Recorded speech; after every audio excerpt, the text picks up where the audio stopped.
That go ahead. I'm sorry, do you need us to mute ourselves? Oh, you Or could mute or not mute, whatever. If it's okay, loud, mute it, but we'll have a conversation versus a session, if you will. So I know now that Tess has read the book and you've never heard of the book, I've Jolene. not So heard this of was it. written by Marshall Goldsmith, and he is an oldie but goodie in the leadership space.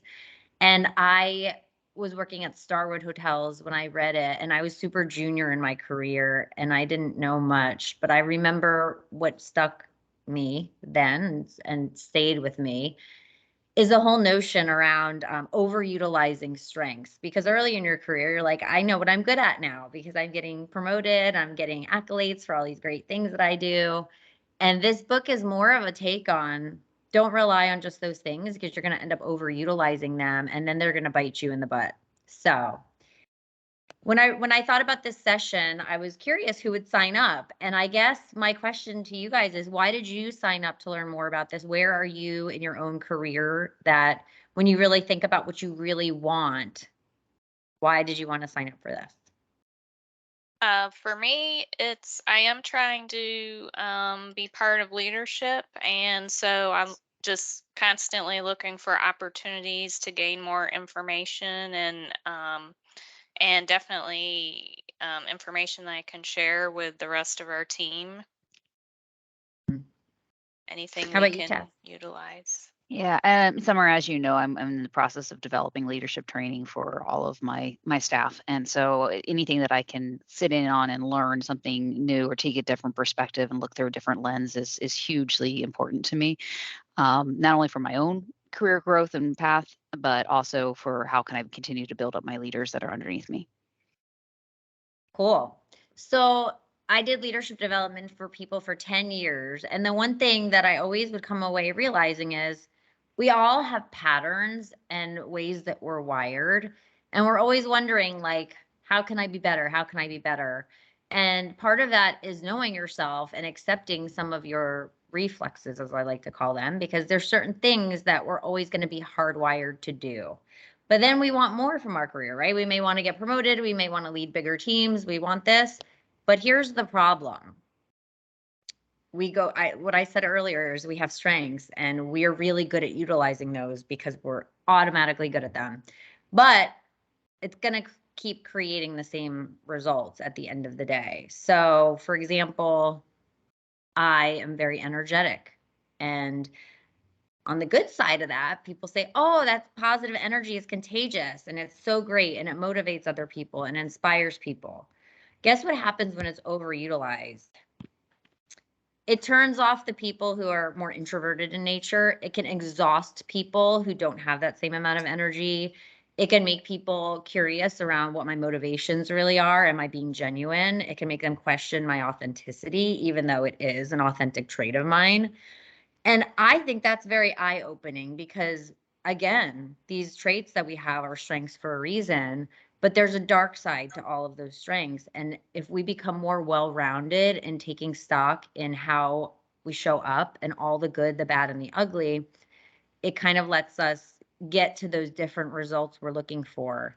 I remember for probably, I mean, probably for 10 years of my career as I was being developed myself and not being able to wrap my head around how can my strengths be working against me? How can they be possible derailers? And I kept asking myself, do I need to be somebody different in order to accommodate every audience I have? I felt like it was an impossible task. Like, do I have to disguise who I really am in order to get my aspirations met in my career? I kept asking the same question, like, and I kept experimenting with different approaches. And I came away realizing you don't really have to change your strengths and you don't really have to change who you are, but you have to sometimes show different levels of that person at different times to different audiences. So it's not about being disingenuous or hiding who you are. It's about fluctuating between what somebody can receive and what they may not receive. So it's really taking your attention away from yourself and really being more hyper focused on being present with the people you're around. And that's at the heart of leadership. It's not about, I want to show up and be myself and bring my gifts to the table. That's true and that's great. But you have to meet people where they are and bring the parts of yourself that work for that audience. So that's a lot about kind of the baselines of all this. So the book is really good. So Tess has read it. Chrissy, welcome. We have a small group today, but we're going to keep it casual and conversational. But I don't know if you've read this book, Chrissy. I have not read this book. So I was saying it's a super oldie but goodie, and it was one of my favorites because I was always one of those ambitious souls early on and wanted to climb the ladder that they have on that book. And every single person earlier on their career or midpoint in their career will hit a point where you feel like what got you where you are will not get you to where you want to go. That also holds true for businesses. I see it all the time. Small businesses, they've done really well. They've had double-digit growth, winning in the market. And then one day they go into a plateau. They become stagnant and they realize I can't keep doing the same practices if I want to double in size in the next 3 years or double my revenue. So the book lays out 4 parts. The beginning is the trouble with success. The second real part of it is habits that hold you back from being at the top. And then the third and fourth parts are really around assessing your own desire to change and kind of some tips around what you can do differently, just if you put some practice around some of those changes. So I oversimplified this for you because it's not intended to be an entire book club review, but I took away some of the things that resonated most for me to kind of have some conversations with you. So the trouble with success, everyone on this call has had success, right? We're all sitting here in a company that we love, making money, thriving, and hopefully feeling good on most days. But they say that the 4 drivers of self-interest are honestly money, power, status, and popularity. I want you to think about those 4 things and think about for you what things are important. Because those are at your internal core of your motivations every day.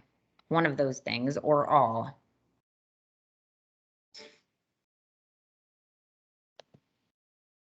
So money and popularity used to be my 2. I used to say, as long as people really like me and I make a lot of money doing what I like, then I'm going to be happy. So ask yourself, because I think it's just interesting. So when we have those drivers of self-interest, we kind of soak it up like a sponge when we get praised for the things that we do well. But the problem is we start to get a bigger head. So we start to earlier on in our career or even halfway through, we're like, I'm really proud of all of these strengths. Like I'm amazing because I'm a good executor, or I can get things done, or I've, blown up all the goals I've ever had. So I need to keep doing those things. And the trouble with success is that we naturally will overplay those things we're really good at. And then it will cause a breakdown. So they say that the people who've been derailed is because they've assumed that their past successes and all the things they did are going to be successful for the duration in every new role that they have. And that is simply not true. So that's what he spells out as kind of the trouble with success. So anybody have anything to share around like their learnings in their own careers when they've hit a wall or found that what made you really good at something has now been working against you? I'll speak. I don't know if it's something working against me, but I, like you, have definitely one of my drivers has always been popularity. I think everyone is supposed to like me. And I'm finding out that doesn't necessarily have to be true. That's hard to learn when you've always driven yourself on that. Kind of related to this is, April is my new leader, and she's pushing me a little bit further on the Six Sigma stuff. And it's like, oh my gosh, I don't know if I really want to do that. That's not my comfort zone. And so I finally told her, okay, I'll do it. If those dates, work, because she wasn't sure of the dates yet, I'll do that. And something she said really resonated with me is sometimes as you move along in your career, you reach a point of, oh my gosh, do I really deserve to be here? Am I what they think I am? Almost like an imposter syndrome type situation. And you almost have to coach yourself in that, yeah, I've worked hard to get where I am, but you have to continue to learn and grow and develop and be successful, because just like the title of that book, you have to continue to change or you will get stagnant and not grow. So yeah, that's my 2 cents. Thank you. That's super powerful. Wanting to be liked is a really normal thing, especially, I hate to say, it's a gender dynamic for women. You know, I Yes. think, and when you do look at research, men take things a little less personally than women a lot of times. We're a little more emotionally wired, and that's a tendency that we have to admit if we have it. Because I know there's been many times I've literally cried in my office because somebody didn't like me. And I let it get in the way of the joy in my job when it really wasn't personal. It was that maybe I didn't even like that person. So why did I care so much? Right. Yep. But Amen. what you really have to focus on, and this book really highlights, is forget about some of those feelings and those barriers getting in the way, but what do you really want? Like you just were saying, I need to improve on Six Sigma. Maybe that's going to help me in my job. That's a skill. But if you want to be liked and you want to get a promotion, you're going to be gravitating towards learning Six Sigma and doing that. But what, at the end of the day, if you don't like that actual role, you have to stay kind of centered in, do I actually want to do that type of work? Or am I doing it because I want a promotion or to be accepted by my leader? Maybe it's not a skill you need to pick up, because a lot of this book is not about skill building. It's really about, it's about this soft stuff we're talking about. So if you're good at taking on new challenges and stretching yourself, that's going to make you want to say, yes, I want to do more Six Sigma because I don't know it. But it doesn't mean that's what you really want to do. So weighing out all of those things and not just kind of going on autopilot. Yeah, I guess I can see the benefits to it, because in my position, I do have to know how to be strategic and manage projects and really look at things in a different light. So there is value in it. I think it's a nervousness of, oh my gosh, is this stuff going to be over my head? Am I going to look like a failure if I don't connect in it? That, I think that's where my head goes with those type of No, things. that's really powerful. There's other things, and this is taken from a different leadership guru, but Strengths Finders talks about we are innately really good at like 5 top things.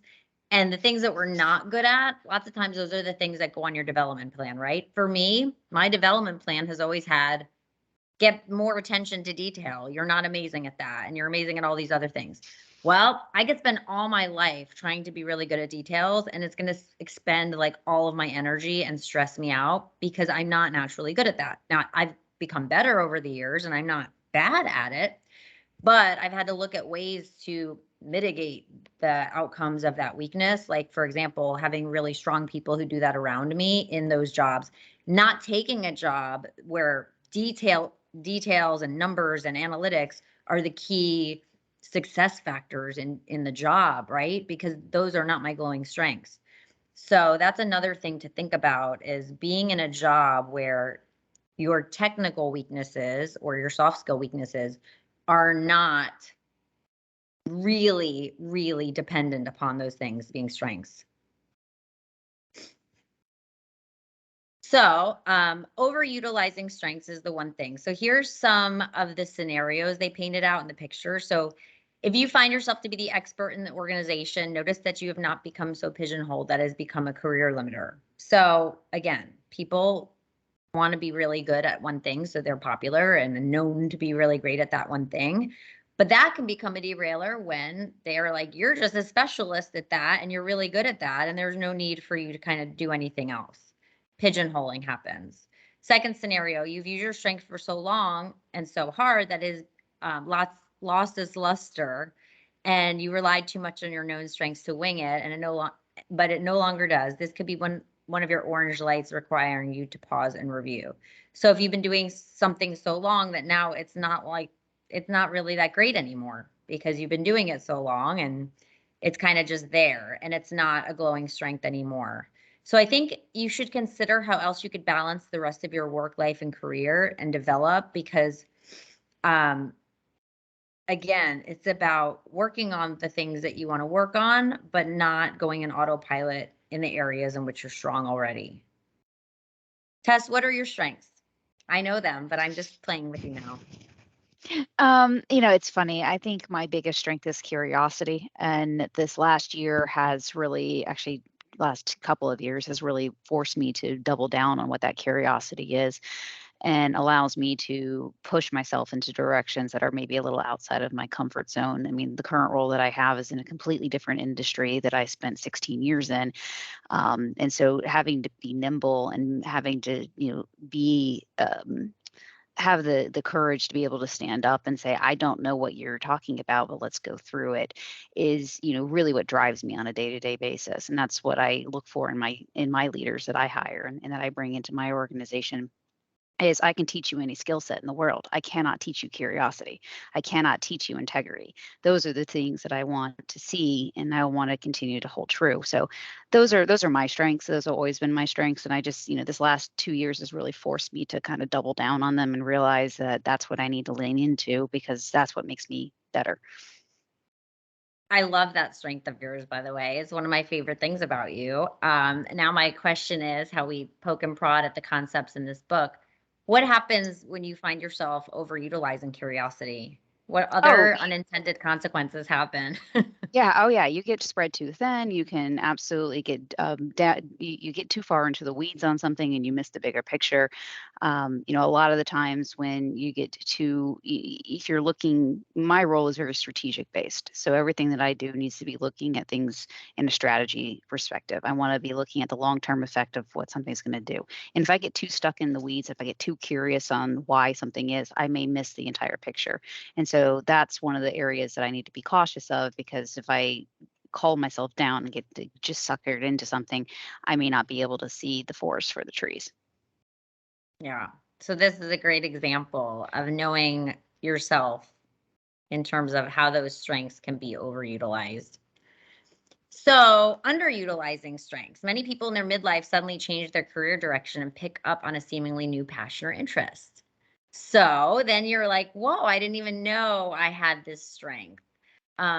So when we're not putting ourselves in new seats and new opportunities, we may not be exercising some muscle that we actually have underneath.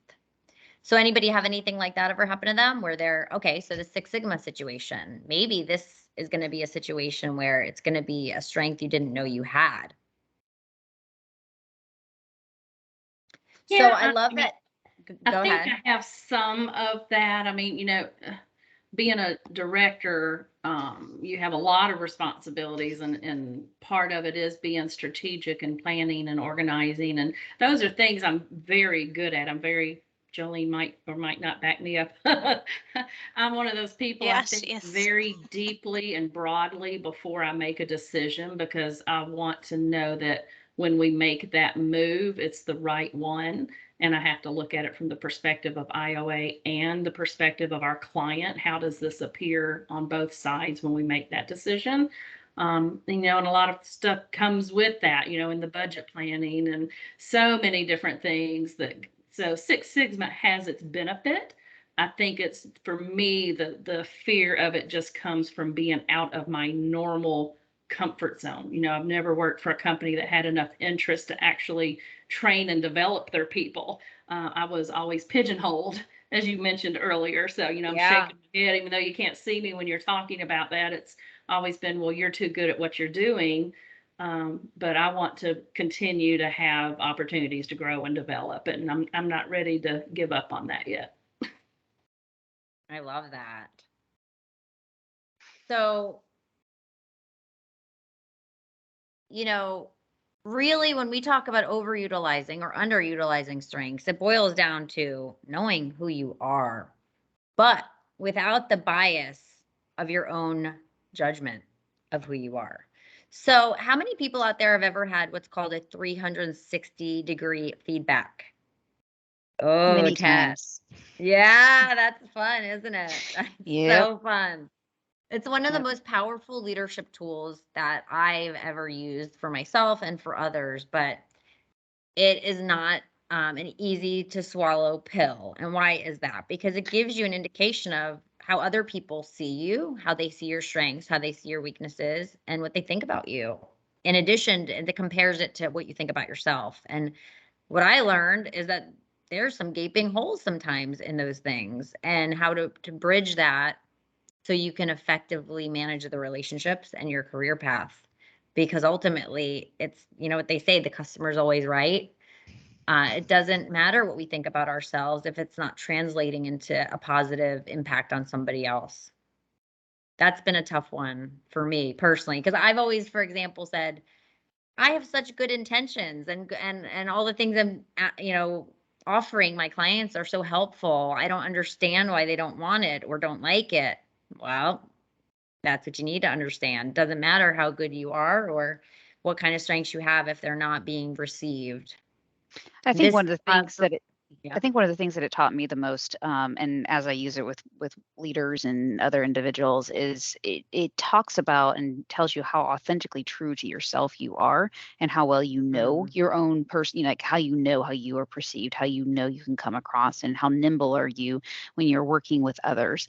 Very relatable to the disc, very relatable to lots of different IQ training, that kind of thing.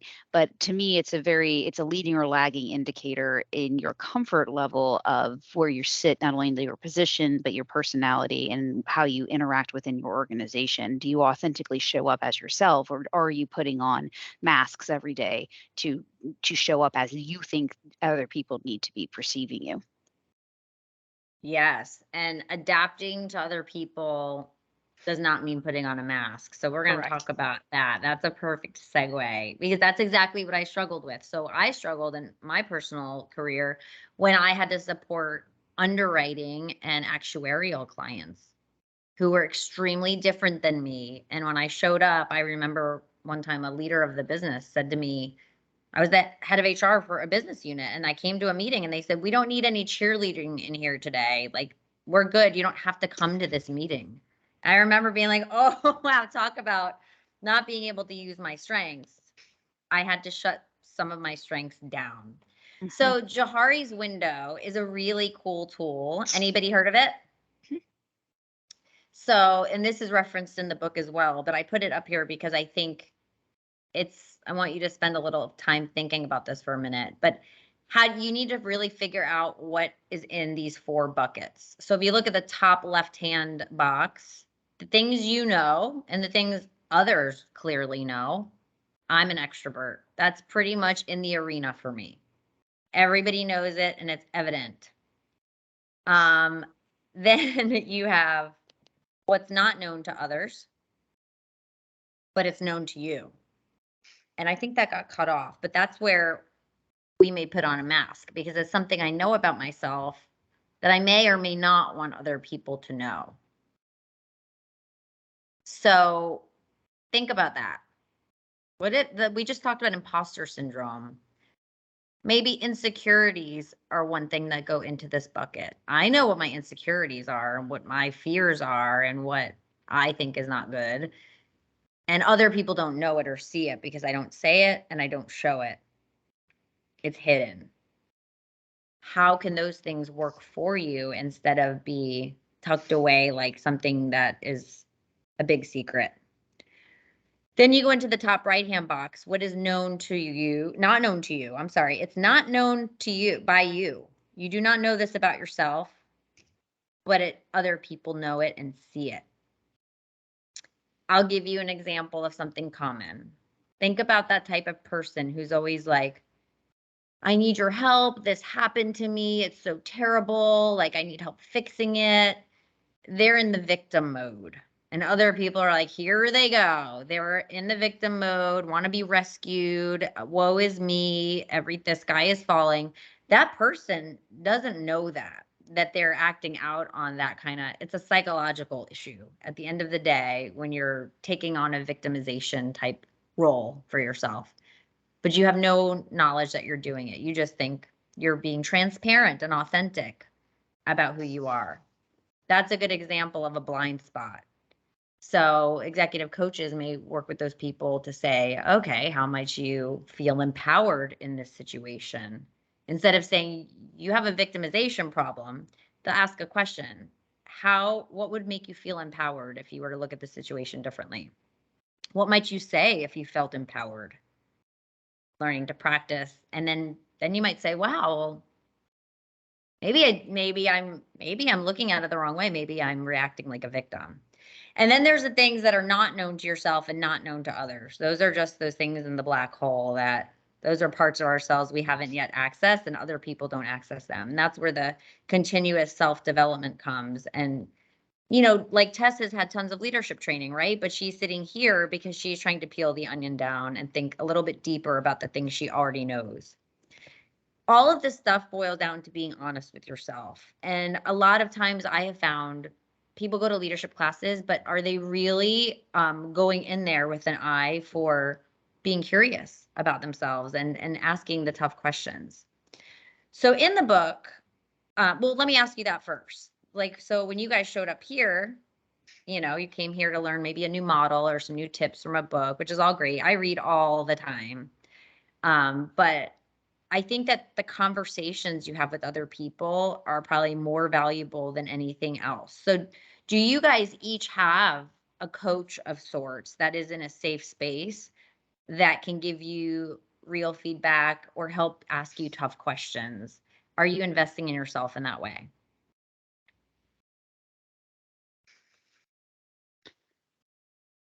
I do. I have one. Hmm? Someone we should all know, Nikki Sorensen, is my person. Oh, good. She's awesome. Yes, fabulous. So I'm going to put it out there. I think you should have 3 people. That's my magic number.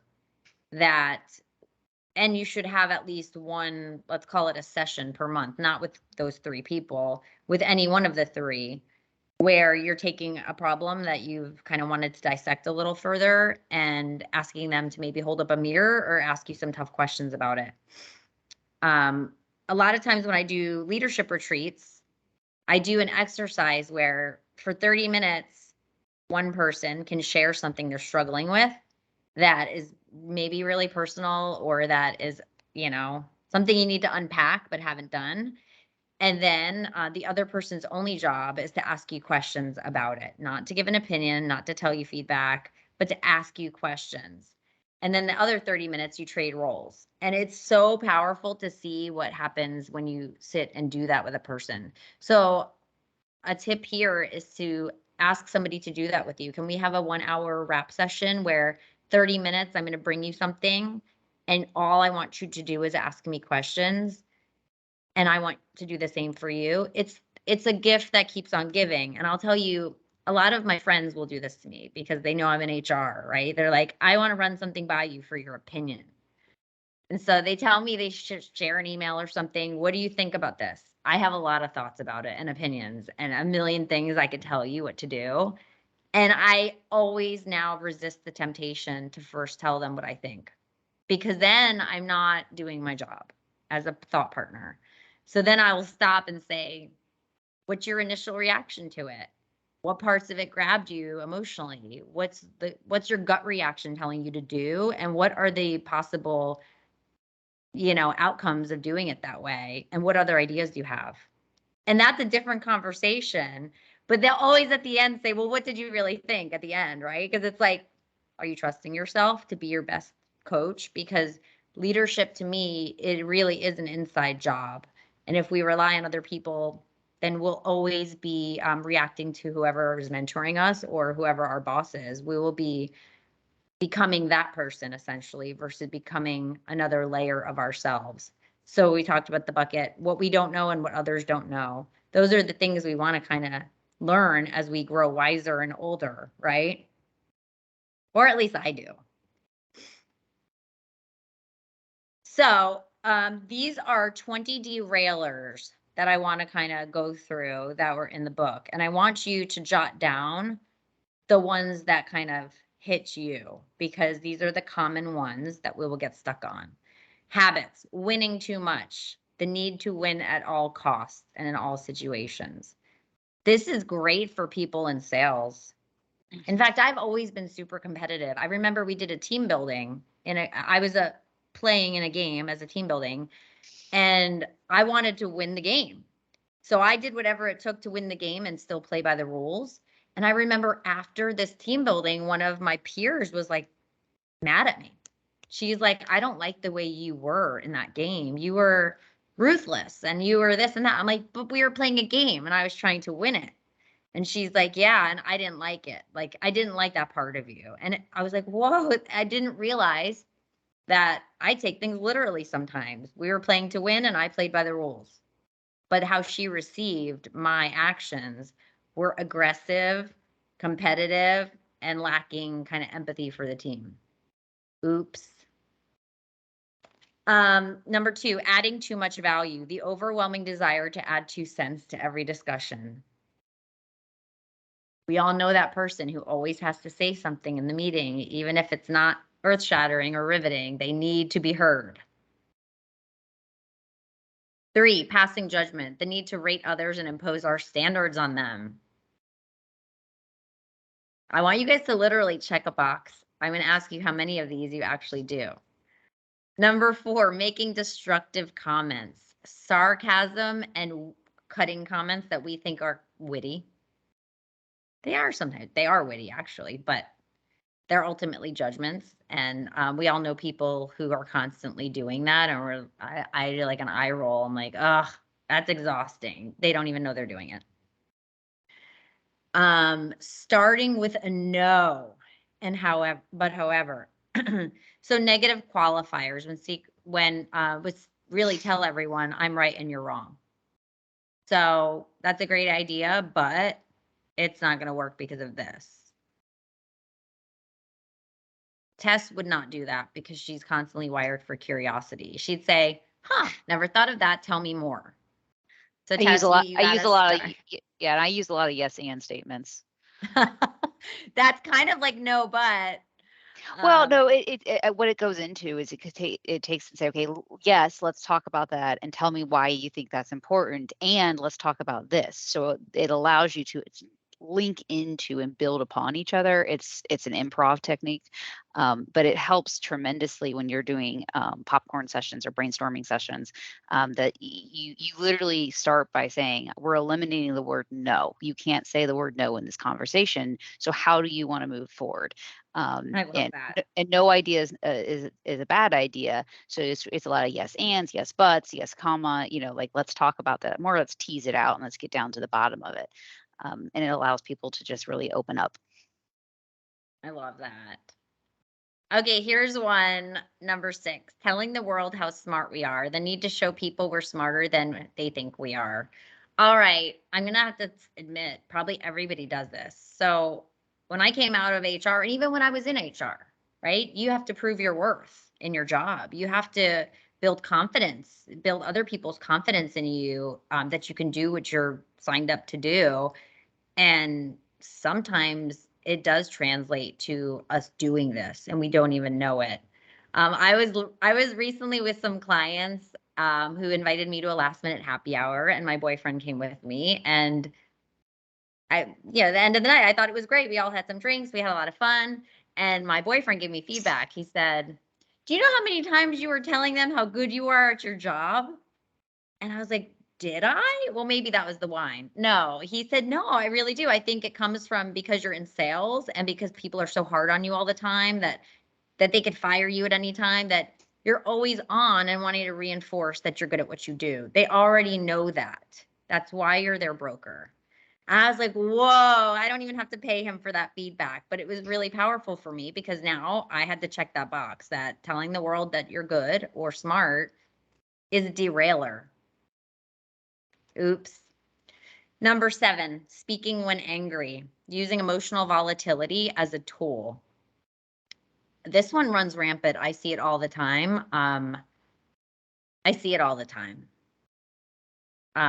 Situations happen daily for me where I see either others doing this or myself wanting to do it. How about for you guys?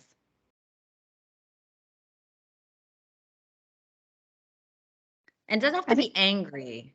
No, I had a I think, situation. Yeah, go yeah, ahead. I was gonna say, I think a lot of it comes down to that emotional need to have that reaction, right? As a human being, you don't want to be wrong, and so it's really, really difficult when someone is coming at you with a problem, and you're like, I didn't do that, and so there's a natural instinct to just want to jump down or just try to talk. And it doesn't necessarily be angry. Maybe it's just coming from a place of self-reliance or just, self-assurance that you've done the right thing.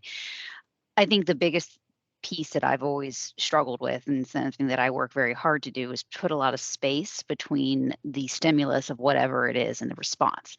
So whether that be getting an email or a text message that maybe ignites something, and you're like, oh God, like that's going to go off the rails, and trying to figure out time between there and really start to get down to the root of the problem versus just immediately knee-jerk react. Because if you knee-jerk react, it just tends to exacerbate it. You're just throwing gasoline on the fire versus, water.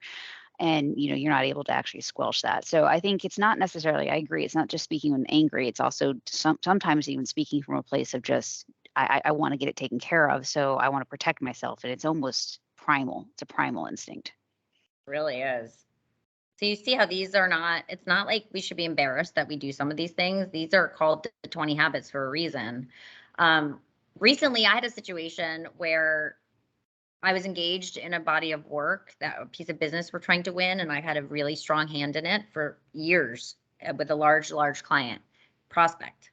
And the leader of the group called me and said that they decided to do something a little bit different, and here's what we're doing, and this is it. And I felt myself listening to that, cringing inside. Like, I disagreed with this direction. I was angry that I wasn't asked for my opinion before this decision was made, when I've had such a hand in it for so many years. And I did a good job holding back on that automatic emotion. And I went to curious, like Tess would do. And I said, tell me more about what drove you to that. More about your rationale. I poked and prodded. And then I decided I need to get off the phone as soon as possible because I might implode. So I got off the phone and I waited 2 hours and I called a mentor who I trust. And I said, I'm about to be emotional about something, so don't judge. Help me understand what I need to do to be effective in the situation. And I explained, and they told me, I'm going to help you fix it. This is what I think you're right. And this is what how I'm going to help you. I said, no, I don't want you to help me. I need to help myself. So I called the person back and I explained that I was disingenuous on our first call by just simply asking questions, when my initial reaction was one that was emotional, and I worked through it. And I do want to be honest about some of my concerns and where they come from and why. And we were able to have a really long discussion around that. And at the end, he said, I really respect that you were allowing yourself to be vulnerable, but you weren't attacking me about it. You presented it in all these different sides. I appreciate it. I will think about what you're sharing, and I won't do that again to you. I won't tell you what we're doing. I will be more inclusive. It was really good, but emotions, they're alive and well on the daily. Be present with them. Number 8, negativity. Let me explain why that won't work. So, any of you guys do that? We don't always say it's negative, but anytime you're immediately going to go to, let me explain why that won't work. I have some clients like that. I love them, but every time I give them wellness ideas, they're like, not going to work. Nope, can't do it. I'm like, just because you're in a different industry where that's not common doesn't mean wellness will not work. But they will. They'll keep telling. So I just have to say, okay, they're not ready. They're not ready. But that's a habit that they have. I mean, how often do we hear people say, "Oh, that won't work. We've tried that before," or "Oh, this is just the way how we've always done it." Two phrases that make me cringe right there. It's really cool though. Imagine if you took this slide and used it during meetings, and anytime somebody was doing it, you have a buzzer and you're like, number 8. We hit number 8. Bad habit, derailing habit. When we used to do brainstorming sessions, when I did a lot of my creative brainstorming sessions, we actually had a rules of engagement that we went through at the beginning of every brainstorming session. And there were very specific things you were not allowed to say. The word no was one of them. And if somebody, would catch you saying it, you got called out, and not in a mean way, but just kind of in a friendly fire way. So that way everyone could keep on track. And it was very much, it's a version of these 20 habits, but it was just the rules of engagement. Isn't that fun? This is what we're coming into. This is what we're doing. This is why it's important to have this blue sky moment. But we're having blue sky because we want to talk true blue sky. Don't tell me that I cannot put something up in the air because gravity exists. I don't care about gravity right now. So I love this because if you were to highlight the ones that you personally do as a habit, or if you had a team you wanted to do this with and everybody highlights theirs, wouldn't that be valuable to kind of keep yourself accountable for making some changes happen and not letting it be a derailer? So when you talk about that, you could say, I know my tendency is to go to the negative and say why something won't work. So I'm not going to say that. Withholding information is a huge one that is prevalent too. The refusal to share information in order, you want to have an advantage over others. At IOA, we're amazing at operating like a team, even though ultimately we're all individual producers fighting for our own business. So it innately makes us competitors inside of our company. Now, we know that that could make us susceptible to that habit, because what if I have a really good piece of marketing collateral I created that clients love? I'm winning business hand over fist because I present things in such a unique way. Well, if I decide to hold on to that and not share it, then I am having one of the bad habits happen. But it's common. Number 10, failing to give proper recognition, the inability to give praise and reward. So noticing things is very important. Somebody, they were a presenter for Disrupt HR last time, and I messed up their slides. When I was copying and pasting their slides, I jacked it up, and it really kind of ruined their 5-minute presentation that they prepared really hard, for, and looked bad on stage because of me. That person did not rage on me after the session. She didn't bring it up. She just said, is what it is. And she wanted to present again at the next one. And when she did, I made it clear to tell her, I'm going to be super careful not to make the mistake I made last time. But I do want to tell you, the way that you handled that situation showed me so much about your character.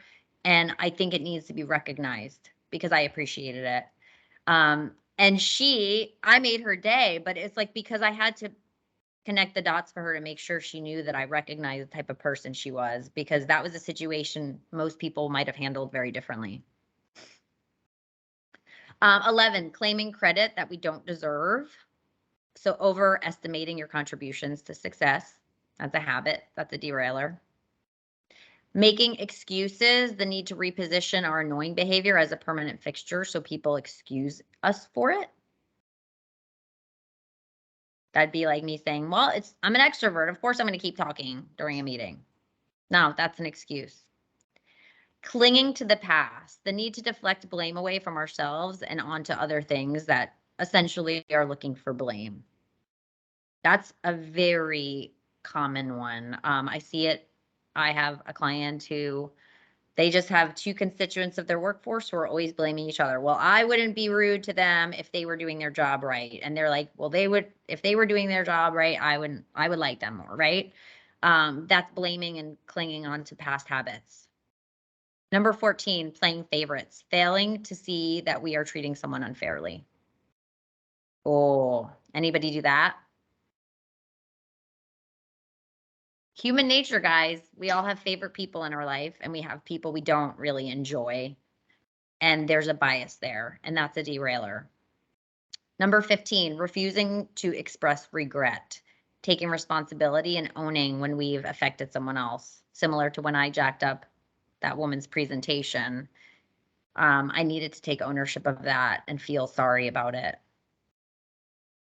16, not listening. The most passive-aggressive form of disrespect is not listening. Anybody out there get called out for that? I get called out for that. Are you really listening to me, ADD woman who is paying attention to a squirrel outside because I've lost you? 17, failing to express gratitude. Bad manner to not express gratitude. How often do you find yourself saying thank you to people who help you? 18, punishing the messenger, attacking the innocent who are only trying to help us. Hey, people do this to me all the time. They don't like their renewal. I'm going to get attacked, period. It's a part of the job. 19, passing the buck, blaming other people for what's gone on. And 20, an excessive need to be me. This is a great one because it ties right back to, we are proud of our strengths and we want to use them. And even when they don't fit the situation or the person receiving them, we're like, I need to be me. I'm authentic. I'm genuine. It's a derailer. So now I want to know how you did on the habits. I already shared my glowing outcomes of this assessment. I fail on many of these. Anybody see how many opportunities did you see for yourself? I failed tremendously. We I all need do, help. by the way. That's why the book is a bestseller, because we all fail at a number of these things because we're human. Sorry, the key is I joined late because I was coming out of another meeting. What is the name of the book? I'm sorry. What got you here won't get you there. Oh, And let okay. me So it's the say name here. of the Here it book. is. Okay. Marshall Goldsmith. This I book, need it so much. I read it. Probably read it 15 years ago. It might have even been older than that. But it's a humbling book. It's really a humbling read. And that's why I've held it close for so many years. So I know you joined late. We talked about the trouble with success is it makes us kind of not focus on being better. And then we talked about the 20 habits that hold people back ultimately.